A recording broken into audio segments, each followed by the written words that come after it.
future where health is no longer a privilege but a right. Learn more at rwjf.org.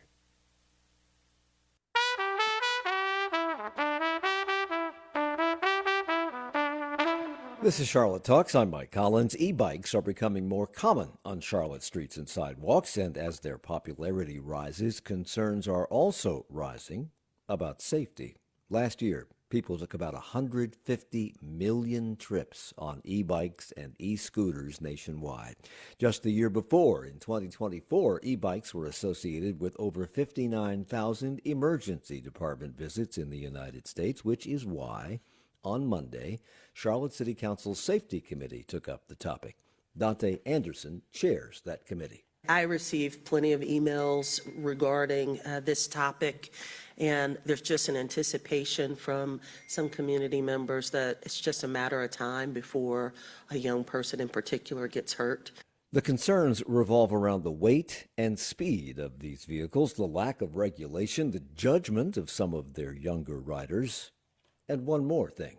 It's been my experience that parents don't have that understanding that what they're purchasing for their children is actually a motorbike and not an electric bike. Wait, there's more than one type of motorized bicycle? Yes, and their capabilities vary widely. Today, a closer look at those motorized bicycles, the rules governing them, and the concerns floating around them. Kimberly Owens is a Charlotte City Council member representing District 6. While she is not on the Safety Committee, she is hearing an increasing number of concerns about these vehicles from constituents and was in attendance at Monday's committee meeting. She's here along with Chris Dyes, an avid cyclist and co-owner of Charlotte Cycles, and Dr. Marc Levy is with us. He's a pediatric trauma surgeon at Orlando Health Arnold Palmer Hospital for Children. Welcome to all three of you. Thank you for joining us this morning. Kimberly, I'm going to start with you. Good morning. I'm going to start with you. And although, as I said, you're not on the safety committee, you seem to have taken a lead on this issue of e-bikes. Is that strictly because of the concerns that you're hearing from District 6 constituents? Well, it definitely was a motivator. I have often said that the thing that I hear most about since I've been on council, either if it's in person when I have one of my morning coffees or if it's via email, is e-bikes and concerns about them throughout the district. I also had the opportunity, my niece lives in Colorado, and she was hit by an e-bike and her arm was broken, and it really soured the whole summer, but it did focus my mind a bit on how children can hurt other children very easily just doing the things they love during the summer. You have said that these complaints are constant from constituents. What specifically? Give me some examples of what they're expressing to you. So, 9 times out of 10, it's somebody who's coming to me who is very worried about the interaction with traffic and that they're going to inadvertently kill or injure a child. And obviously nobody wants to do that. Nobody wants the weight of that upon them. The other folks are folks who walk on our sidewalks and are feeling overwhelmed at the speed at which people are going by them, the lack of real consideration. I'm going to talk a little bit about regulations, etc., but it was my impression, correct me if I'm wrong, that you can't ride a bicycle on a sidewalk. So if that is true, why would you be able to ride a e-bike on a sidewalk? I can't speak to what is going through people's minds in terms of their appreciation of the law. What I can speak to, though, is that it is fallout, I think, from feeling as though the roads are not safe. I don't think anyone is going on the sidewalk intending to menace pedestrians. I think people go on the sidewalk because they feel safer there than they do on our roads. And that's a Charlotte issue. So I gave out statistics at the top of the program, 150 million trips taken last year by individuals on e-bikes and e-scooters. And these are personally owned, and they're also the kinds of e-bikes and e-scooters that we allow to be rented in Charlotte and you see on the streets all the time. And over 59,000 emergency department visits as a result of accidents associated with those vehicles. Those are national figures. Do we have any local figures?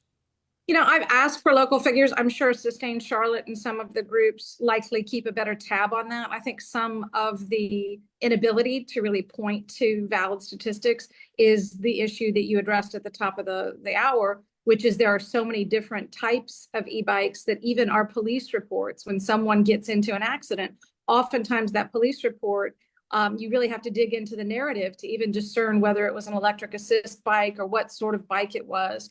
And so that is not really a valid indicator of the frequency of some of these interactions. And in fact, WFAE asked CMPD for data showing how often e-bikes are involved in crashes, and it turns out they don't really track this data, should they? I'd like to see them track it, but I think we have to work with them. I think you heard some of my questions at the safety committee of CMPD. I believe, we need to be a little bit more sophisticated in terms of the tools that we give our police officers, because there are myriad. We've got e-scooters, we've got skateboards, we've got a variety of electric devices, and their paperwork and their computer programs just really don't capture that degree of reporting. And I think they should. As we heard a moment ago from City Council Safety Committee Chair Dante Anderson, there is some confusion about these vehicles, but she was quick to point out that all these bikes are not created equal. This conversation is not to attack an electric bike specifically, but really to address the modified bikes that we're seeing and the moto bikes that we're seeing, in particular young people riding without any protective measures in traffic, doing wheelies and things of that nature on the streets that I see all the time. And CMPD Captain Jeremiah Blow spoke on Monday about what he and CMPD have been dealing with. Most of the ones we encounter in the uptown, they're referred to as e-bikes, but they're motorcycles. There's no pedals. There's no part of it that's a bicycle. 2 weekends ago, we got a 12-year-old at 1 a.m. on one of these. We called his parents, and they're like, well, he's just on his e-bike. So there's just a lot of confusion among everybody. Everybody uses that term e-bike, but they're really just motorcycles flying up and down the streets. Of course, a 12-year-old on a bike at 1 a.m. is another topic altogether. So let's get some definitions. Chris, you are a cyclist. You're the co-owner of Charlotte Cycles. You sell these bikes. So tell us, what should we think of when I say e-bikes? What should come to mind? Well, the e-bikes we sell at Charlotte Cycles are class 1, 2, and 3 bikes. Class 1 bikes are 20 miles per hour, no throttle. Class 2 is 20 miles per hour with the throttle, and Class 3 is 28 miles per hour, no throttle. Okay, stop right there. Stop right there. Let's start with Class 1. Class 1 is an electric bike with pedal assist, meaning you ride the. Is that a more accurate description? Is it pedal assist or is it electric assist? The bikes we sell are definitely pedal assist. There's a lot of gray areas with bikes that are more e-mopeds, e-dirt bikes, but the bikes we sell at Charlotte Cycles are class bikes. Okay, so Class 1 is it has pedals. It also has a motor. Yes. Class 2 has a throttle. Yes. What does that mean? So it's not like a throttle used on a car or a motorcycle. It is meant to be used 10 to 20% of the time. It's meant to help get you through an intersection or help boost you up a hill. It's not something you just ride on like e-mopeds and e-dirt bikes. So a Type 1, why would you buy a Type 1 bike as opposed to a 10-speed? Well, a Class 1 bike is pretty standard. I'd say about 80% of the bikes we sell are some sort of a Class 1 bike. People like the 20 miles per hour. Not everyone needs a Class 3 that does 28 miles per hour. And typically the 28 mile per hour bikes are more expensive as well. So it just depends on what your need is and where you're actually riding. Yeah, we haven't gotten to Type 3. That's Type 3. It gets up to 28 miles per hour. It's the fastest, as I understand, legal bike available. Yes. Why are these bikes becoming so popular? It's a good way to get around through town. My sister lives in Plaza Midwood, and she takes her e-bike into Charlotte, and she gets to the office faster on her e-bike than she does in her car. It's just a wonderful way to get around the city. Is that because you can avoid the traffic jams that cars have to contend with? I mean, don't you have to still abide by the rules of the road? Oh, yeah. You still abide by the rules of the law, stop signs, all that. Yes. There are, as I understand it, age restrictions on Type 3 bikes. These are the bikes that, with assisted pedaling, you can reach a speed of 28 miles per hour. But none of these bikes, type 1, type 2, type 3, none of them require a driver's license. No, they do 28 not. miles per hour is pretty, well, 28 miles per hour in traffic is pretty quick. Yeah, the Sometimes 28. traffic is going slower. So Yeah, the shouldn't they 28. require a driver's license? Right now they don't. Would We're kind of indifferent on it. Because 28 miles per hour does make it easier in and out of traffic. You can move faster, so you can respond quicker in traffic. Um, Not necessarily a speed you would want to do on a greenway. But that being said, the greenways in Charlotte are limited to 15 miles per hour. And when I sell an e-bike, I show the customers how to limit their bike to 15 miles per hour if they're going to be riding on the greenway. So you could set a speed limit. Who's buying these bikes? Is it young people? Is it parents for young people? Is it parents who just want to have their own bicycles so that they can tool around? No, who's buying these bikes? Everyone, all of the above. Yeah. It's And when you go ahead. No. Well, when a child asks mommy or daddy for one of these bikes, they probably want the fastest bike available. Can you? What advice do you have to give parents? Because I understand that Yeah, we parents explain to need parents information. the different classes and what their mission is. And obviously a lot of parents don't feel the need for their kid to do 28 miles per hour, so they stick to a class 1 or 2. Very rarely do we sell a class 3 to a young adult. That's more like your commuter that's in and out of traffic. But anybody can ride these bikes. Class 1, Type 2, Type 3. Yes. Anybody of any age can own these bikes and use these bikes in and out of traffic, on city streets, on sidewalks, etc. Yes. Is any training required for any of this? Any understanding of traffic laws, etc.? Currently there is not. No, it's kind of a there isn't any training. Like when we sell a bikes, we spend time with the customer. We educate them about the different classes, how to operate the bike, where to safely operate the bike. But in terms of formal training, there currently isn't any. And these are the legal bikes. You only sell the legal bikes, Yes. Type 1, Type 2, Type 3. But there are illegal bikes that go up to 50 miles per hour. Some And of them. faster. I'm curious where people are buying those. Mostly what we see a lot of is online purchases where it's a fly-by-night e-bike company. They're really attracted by the cheap price, $600 to $800. I saw one that was dual motors. It had a motor on the front and rear of the bike, and it had 2,000 watt motors and a 2,000 watt hour battery. For all intents and purposes, that is an e-motorcycle. That is a very fast machine, and they can be purchased online, relatively inexpensive. So I have about 30 seconds left. Are the rental e-bikes that we have seen for years now in Charlotte and the rental e-scooters that we've seen for years, would they be comparable to any of the bikes that you sell? And which type would they be I comparable believe to? the scooters I couldn't speak on, but the rental e-bikes I believe are class 1 or 2, if I'm not mistaken. I believe the ones in Charlotte are 1 or 2. Okay. There are other things that you have to sell to these people who buy these, and that's helmets. We're going to talk about helmets Yes. and what kinds of helmets are needed. And when we come back, I want Dr. Marc Levy to join this conversation. He's a pediatric trauma surgeon who has dealt with a lot of the results of these bikes being in accidents and what he's seeing in the emergency room. We're talking about e-bikes this morning. Kimberly Owens is with us from Charlotte City Council, Chris Dies from Charlotte Cyclist, and Dr. Marc Levy from the Orlando Health Arnold Palmer Hospital for Children.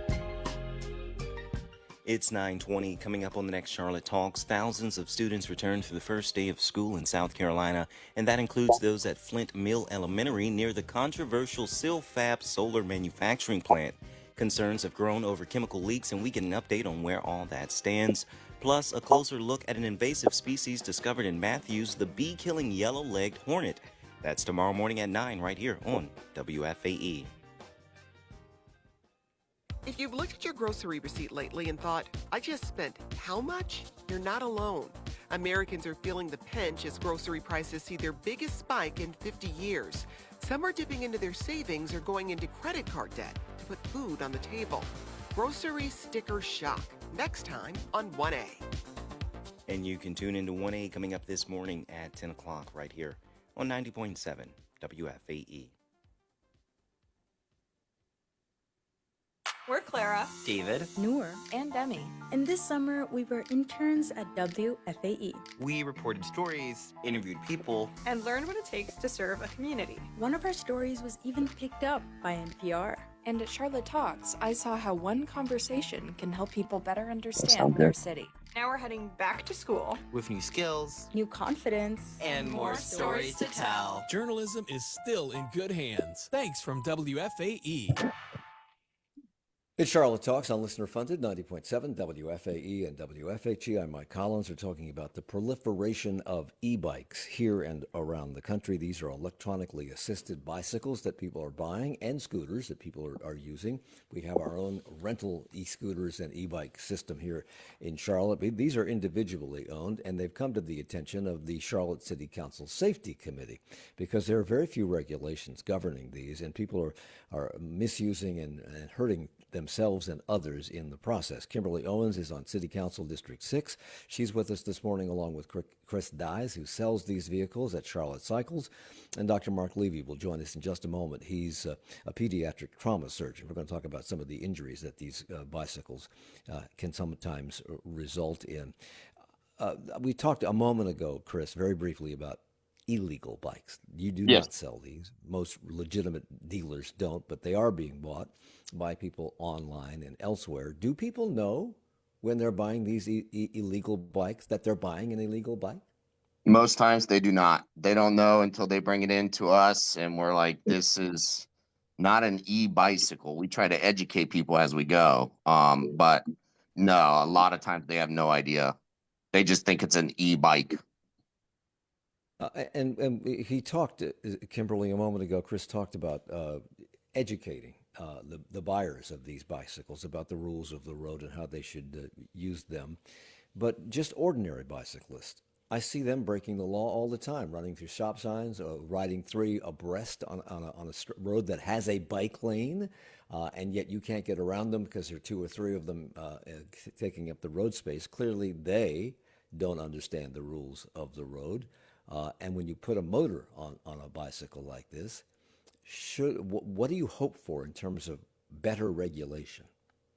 So, I start with the premise that is it really a regulatory issue, or is regulation a component of the solution? So we've got to have, I believe, education. We've got enforcement that we appreciate that our CMPD is pulled in myriad directions and is possibly not able to prioritize the things in the moment that we wish for them to all the time. But then we've also got engineering. Do we need a more fulsome and wider bike lane system in Charlotte? Does that need to have some more protected barriers so that people do feel more confident and comfortable riding there and, are not feeling as though they have to go onto our sidewalks? So I think it's all three components. What sort of regulation do we need to have? Well, a lot of that is going to be limited by education. Dr. Marc Levy's with us. He's a pediatric trauma surgeon at Orlando Held Arnold Palmer Hospital for Children. It's a level 1 trauma center. You say that you have witnessed a 250% increase in injuries related to e-bikes. And I think that was a couple of years ago. I grew up at a time when kids did not wear helmets to roller skate or ride bicycles, etc. We just went out and did it. Now most kids do wear helmets. When it comes to e-bikes and e-scooters, which are limited to 15 miles per hour, if you wear a helmet, are these vehicles any more dangerous for kids than regular bicycles? I think they are more dangerous for a couple of reasons. And the 15 mile an hour limit, I think, is probably the slower ones. Most kids have ones that are probably faster, at least here in Orlando. And the weight of the bikes is also important. They weigh quite a bit more than a regular bicycle. And so the momentum you have when you hit something or while being hit is much greater than you have if you have just a regular bicycle. Nationwide, the largest number of injuries resulting from e-bikes are among males and usually among children and adolescent males. Is that your experience in Orlando? Yes, we're really seeing kind of the same pattern. I'd say the girls don't necessarily ride e-bikes as much as you see boys riding them, and so we see a lot of injuries mainly in the male population. So, as a pediatric trauma surgeon, what kind of injuries are you seeing as the result of accidents with these vehicles? So kind of the big things we see are head injuries related to them, some severe, some maybe not so severe, depending on helmet use, as well as facial fractures, and then extremity fractures, like upper extremity, like arm injuries or broken arms, broken legs, things like that. What about pedestrians who are interacting with these in an accident situation? Yeah, I think you spoke to that exactly, where kids riding on sidewalks hit other people. And we've had that happen before. We just had a patient actually just like that this past week who was hit by someone riding an e-bike and had a head injury and had an extremity fracture as well.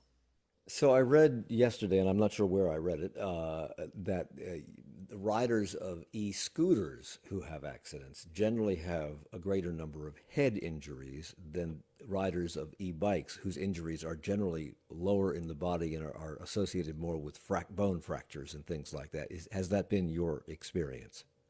I think that's the general consensus across the country based on just data that's been collected.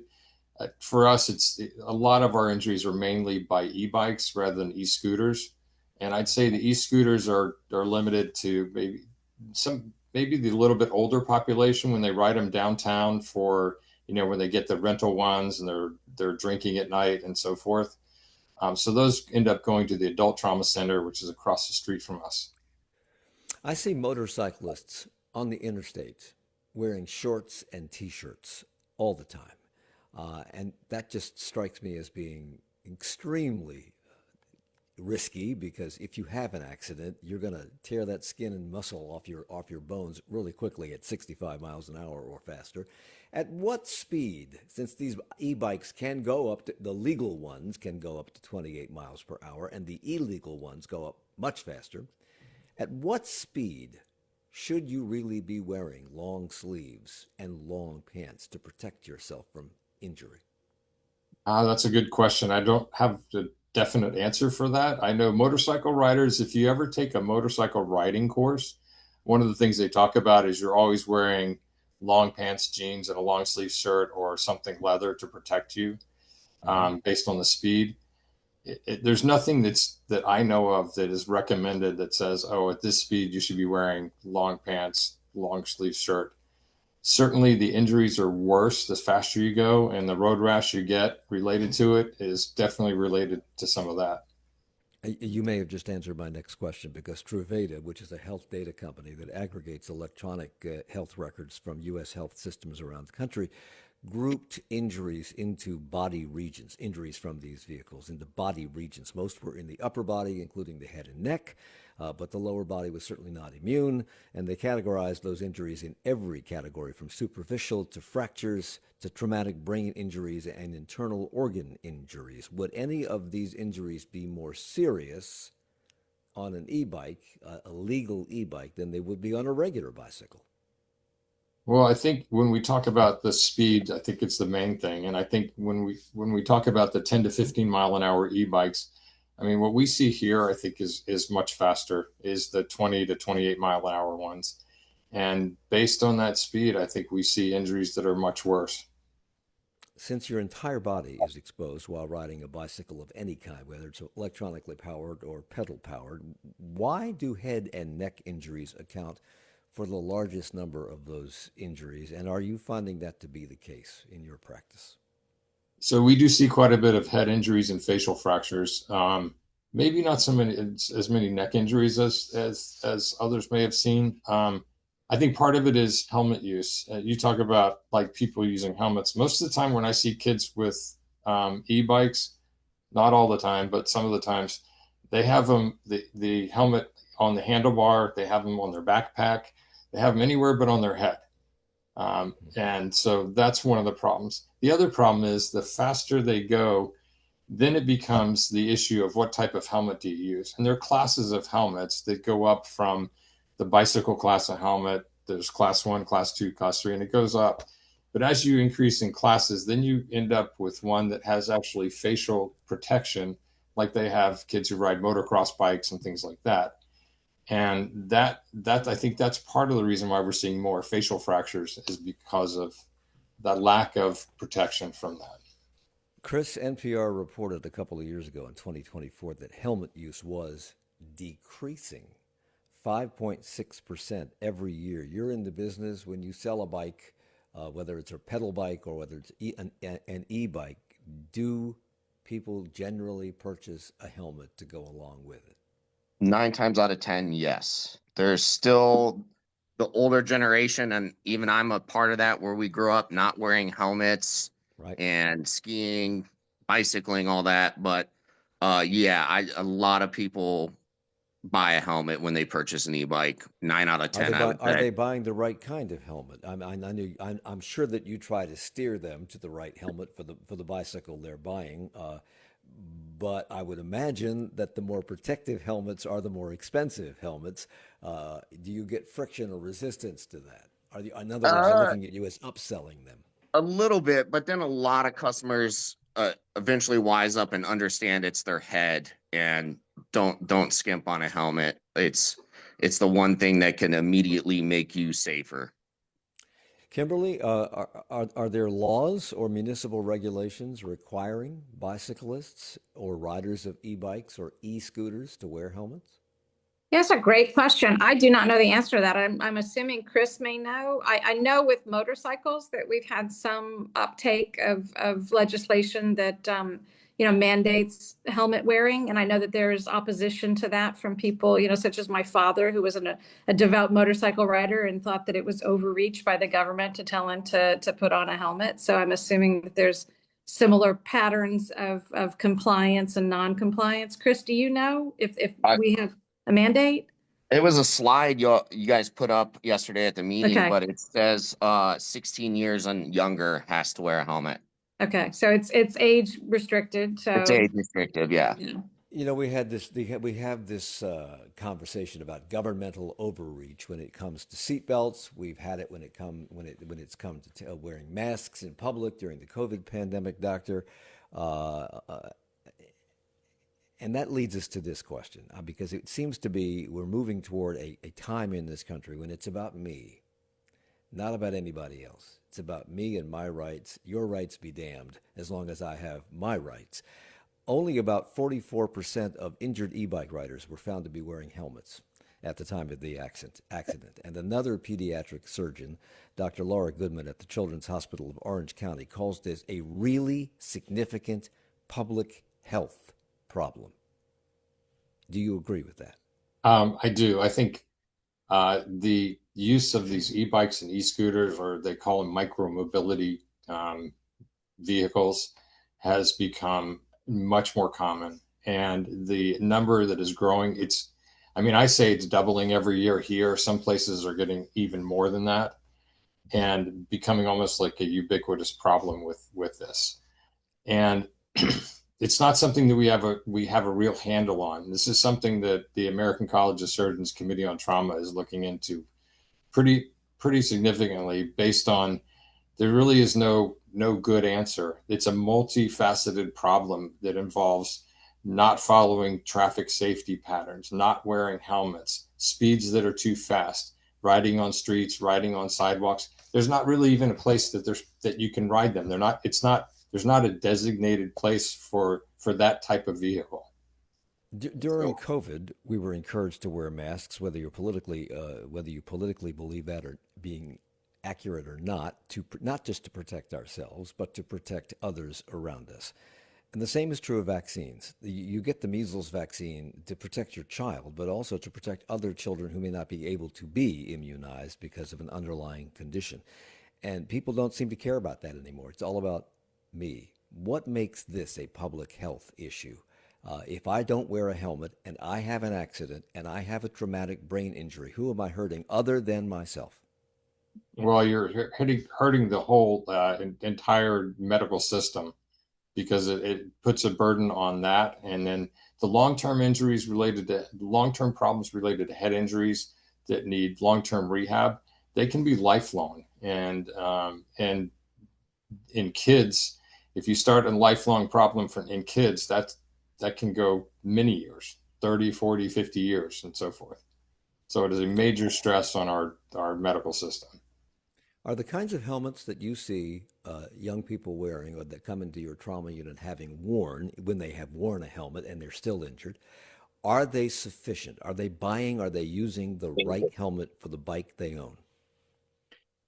I would say no. I think the type, there's a class 3 helmet, and I think the least expensive one that we've kind of found, because we do have a helmet policy here where if kids are riding bikes and so forth, we'll give out helmets from the hospital, but we'll give out like class 2 helmets. Class 3 helmets, I think, start around $80 and then go up from there.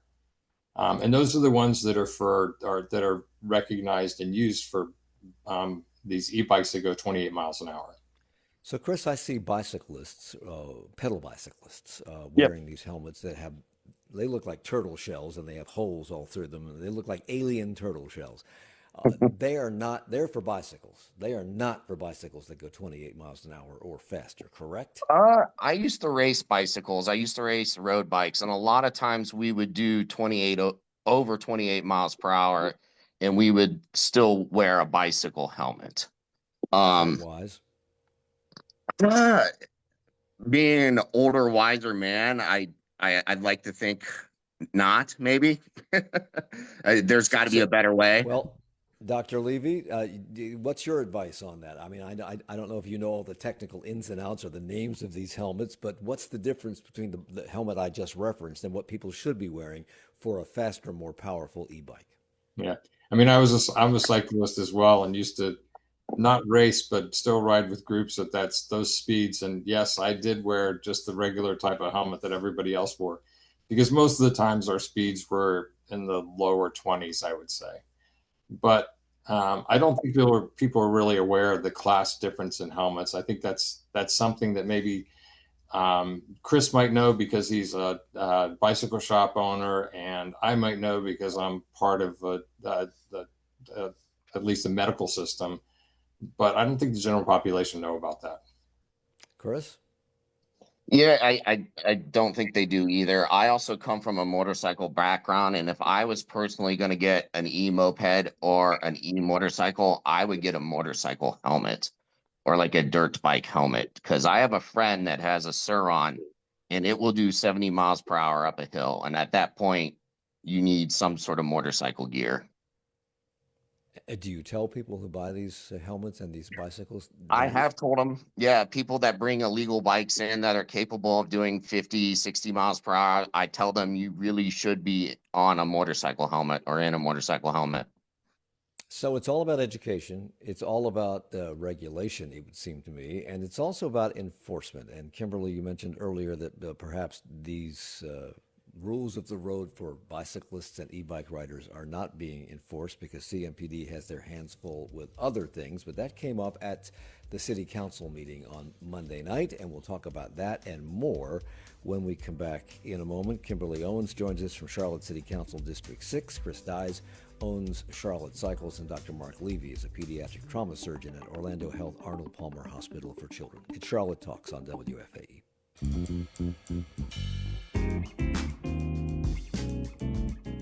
It's 9:40. You're listening to Charlotte Talks right here on 90.7 WFAE. Coming up in 20 minutes, Americans are dipping into their savings and going into credit card debt to put food on the table. Why the price of groceries is so high. That's next time on 1A, coming up at 10 o'clock.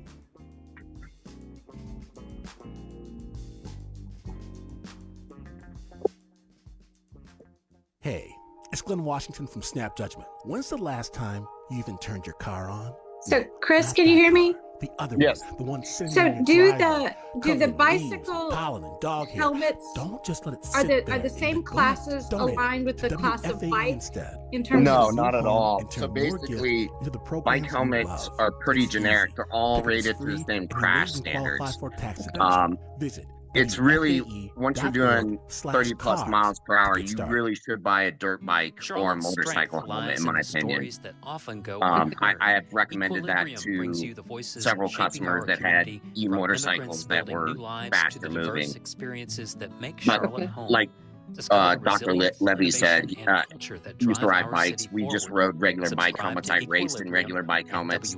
They work. I hit my head several times racing. But when we're talking stuff that can do 40, 50, 60 miles per hour, that's motorcycle gear, in my opinion. WFAE.org. I'm Mike Collins. We're talking about e-bikes, topic of conversation at Monday's Charlotte City Council Safety Committee, where Councilman Ed Driggs wondered why there isn't more enforcement when it comes to people using e-bikes recklessly. I have a real concern about enforcement. I don't see officers chasing after somebody on an e-bike, and which is too bad because I see people that look like children whizzing around on these things, and it raises in my mind a question of whether we're talking about the safety of the rider or the convenience or safety of pedestrians and nearby people. So Dr. Marc Levy is with us. He's a pediatric trauma surgeon.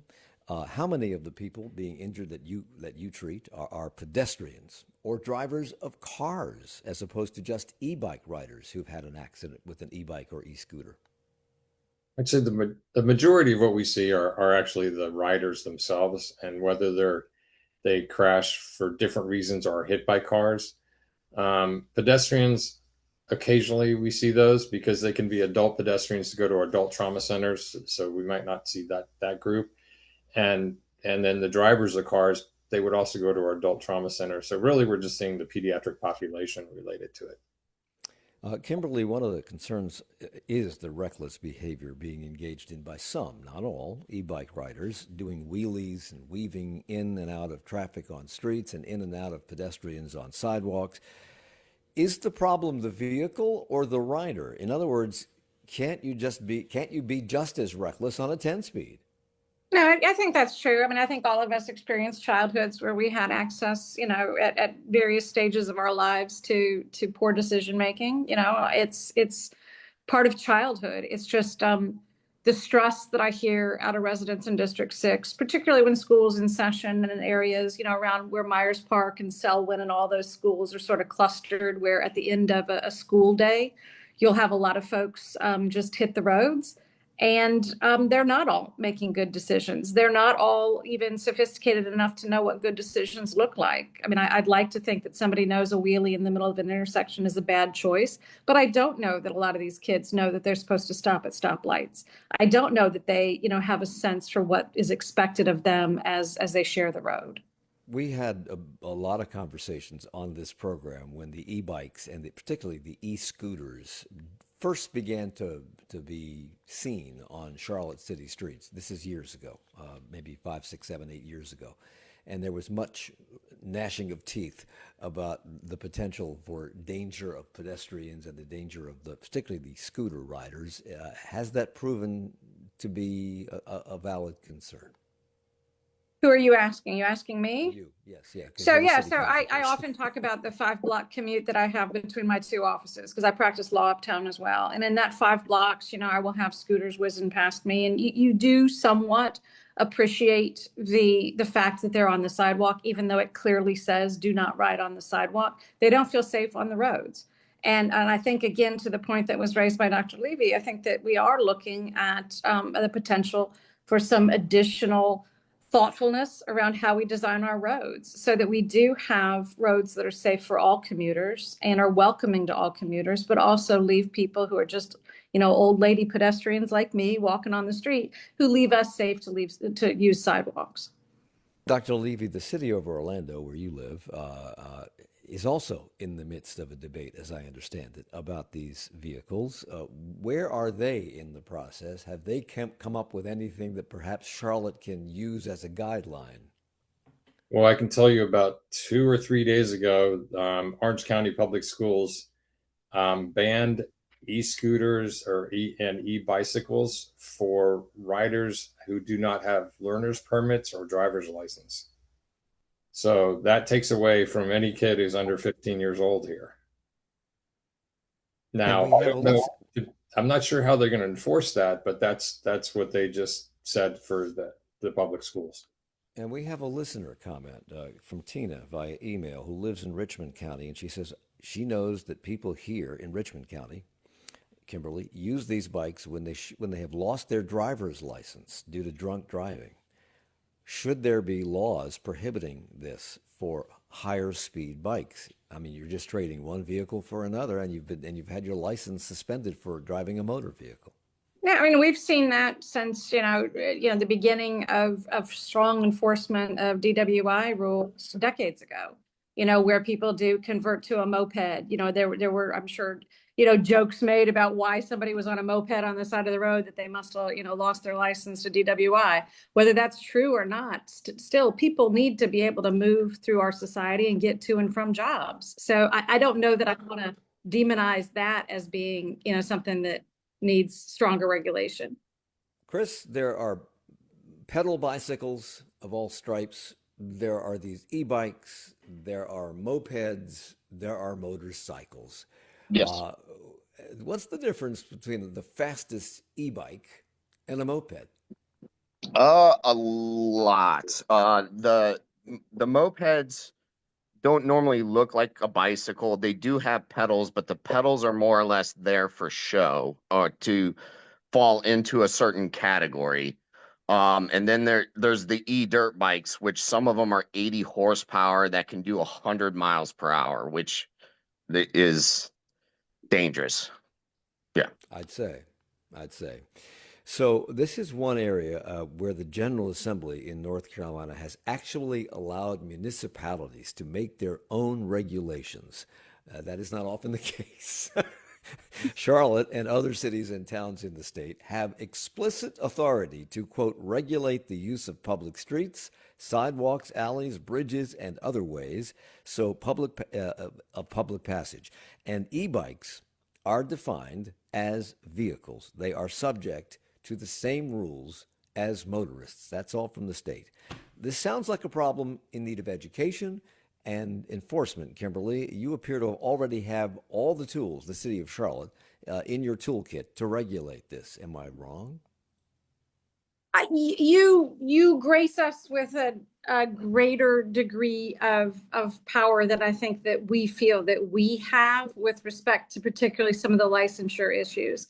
So, for example, what I'm hearing Dr. Levy talk about, where you would restrict the bike usage to those with the learner's permit or driver's license, I think there's some gray area there that I'd want to explore to see what sort of real enforcement, because some of our enforcement levers are limited to civil penalty, and others have a criminal component that affects insurance and driver's license. And I think that we have less ability there.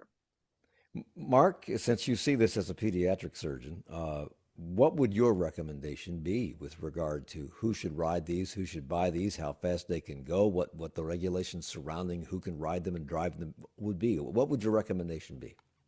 I mean, this goes across not just e-bikes and so forth. We see kids on ATVs and so forth riding, and you're looking at like, how can you possibly let a kid this age ride an ATV unsupervised?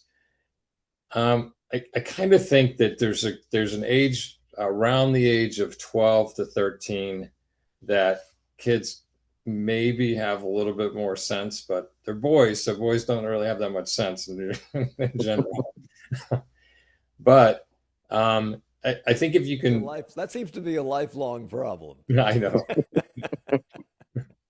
But if you said like because like, for instance, racing dirt bikes, things like that, it's like mostly it's like 12-year-old kids who do it. And those kids actually wear the full body gear when they're actually racing. And I think that protects them from a lot of injuries.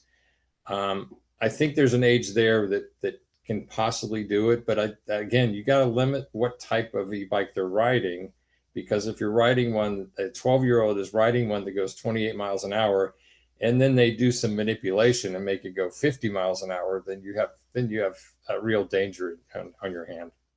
Chris, there's often some friction between regulators and business people, but some industries, such as the hemp industry in North Carolina, has actually said they would like some more regulation. How would you be impacted by greater regulation? I mean, we want to be safe. We want to do whatever keeps people safe. I think it's going forward going to be a combination of education and enforcement. We have to educate the populace. The police officers need to be able to enforce what's going on. And yeah. Okay. And Kimberly, no decisions were made at Monday's safety committee meeting. What do you hope comes next? I hope we continue to take input and do what we can to address the three areas that I've spoken of. You know, do we need to have a more holistic approach to our bike lanes? Do those need to be wider? Do they need to have some area that is designated for e-bikes versus, you know, just a regular bike? Do we need to have more protections between that bike lane and the road so that people don't feel as though they have to go on the sidewalk? I'm very sensitive to the need to work together, particularly with our county, because I feel as though, you know, if we restrict these in a manner on our roads, it just is going to push them to the greenways. And the greenways, quite honestly, are one of the places where I hear the most complaint about the speed that folks are going on the greenway, because you've got babies in strollers, you've got wheelchairs, you've got people convalescing, and that's just not safe for them. And the greenways are controlled by the county, not the city of Charlotte. They are. So we should point that out. I want to thank Dr. Marc Levy for joining us, pediatric trauma surgeon at Orlando Health Arnold Palmer Hospital for Children, and Chris Dyes, cyclist and co-owner of Charlotte Cycles, for being with us this morning. You're welcome to hang around for the rest of this, but I have 5 minutes left, and I want to hit on some of the other things that City Council is dealing with at the moment, and I have Kimberly Owens from District 6 in my clutches, so I have an opportunity to talk about them. Thank you, gentlemen, for being here. Pleasure. The deadline for a vote on whether to reverse the city's rejection of the I-77 toll lanes is just around the corner, and on Monday, a council committee suggested hiring a third party to conduct a study on the project or having more community input available to them. I understand that experts who conduct these kinds of studies say there isn't time for an additional study before the deadline. And recently, NCDOT sweetened the deal, or tried to, by offering $300,000 to build grocery stores in food deserts on the west side. So will that make a difference to members of council? And which way do you think the wind is blowing in terms of making a decision on this?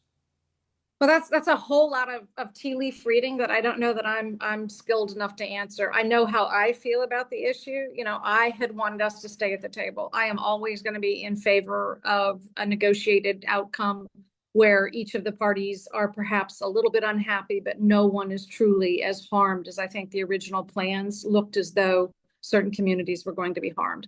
As far as the sweetening the deal and offering grocery stores and food deserts, I mean, that's just human need. We should have been doing that and should be doing everything within our power to make those communities feel connected to Charlotte and have the necessary infrastructure and resources to live lives of meaning and a degree of dignity. So I don't see those as sweetening the pot.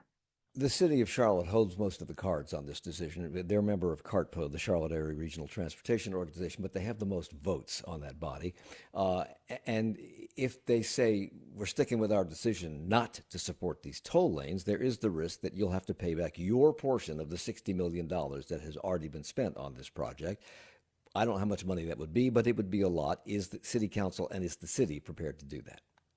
I can't speak for whether we're, quote, prepared to do it. I think we're prepared to enforce our rights and to really look with some real intention at what that Sawyer amendment that was placed within the budget, what that effectively does, sort of the who knew what when of how, you know, various expenditures were made. I would expect an accounting. I think you heard that from council members, that we really want to unpack that number if in fact we're going to be obligated to pay it back.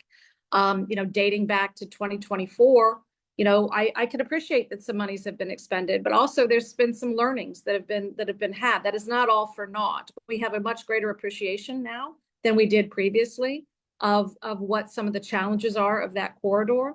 But I think that appreciation has given us an opportunity to look maybe at different solutions. And so that's where I would be supportive of a third party assessment that was really digging into what our options are. The city of Charlotte and other municipalities around the country have been putting moratoria on new data centers. I think we You're got hitting all the 58 hits today, Mike. I am. These are the greatest hits. The hits just keep on coming. We are 58 days into that moratorium, and the first 56 days of that moratorium has been spent researching data centers and convening focus groups to find out what people think. The people doing this presented their findings to the Transportation Committee on Monday. What did they learn, and is it giving council members who wanted more information the information they need to make a decision?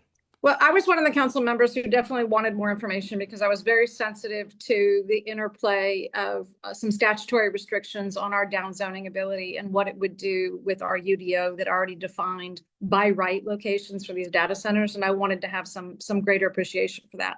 I definitely have come away from that with more understanding of what our limitations may be in terms of some of the existing properties that have already been zoned and are already ready to go forward. I do think that the convening of community input is necessary, but I also think the most important part of that is putting some critical thinking skills on that committee. So if you just have advocates and you just have people who are already absolutely hard fast in their position, I don't know that that's a productive conversation. I think we need people with critical thinking skills. This may be unfair to ask you, but because I have 30 seconds left, but you are prodding council to update their thinking on making air conditioning mandatory in rental units. It didn't used to be that indoor plumbing or heating in the wintertime was mandatory. It is now. You're saying this is part of an evolution, and perhaps with global warming, we should now consider making air conditioning equally important to the quality of life and therefore mandatory. Talk about that and what kind of response you've gotten. 30 seconds. I think there's been a lot of energy around this, particularly if you look at what's happened this summer in Europe, where they do not have air conditioning systems and how many heat-related deaths have happened. I think we are much more sensitive to what we call comorbidities. And that was a concept we didn't know necessarily before COVID, but we understand that heat hits people differently. There are folks with asthma. There are folks who are, trying to age in place in their homes, who really are not living a sustainable existence during some of these, 100-degree weather days. And so we do need to look at it and look at what, from a health and safety standpoint, is really the best move. And with that, we have to stop our recitation of the hits because we're out of time. Kimberly Owens, Charlotte City Council, District 6. Thank you for the. Thank you, Mike. Charlotte Talks with Mike Collins is a production of 90.7 WFAE. Support for Charlotte Talks comes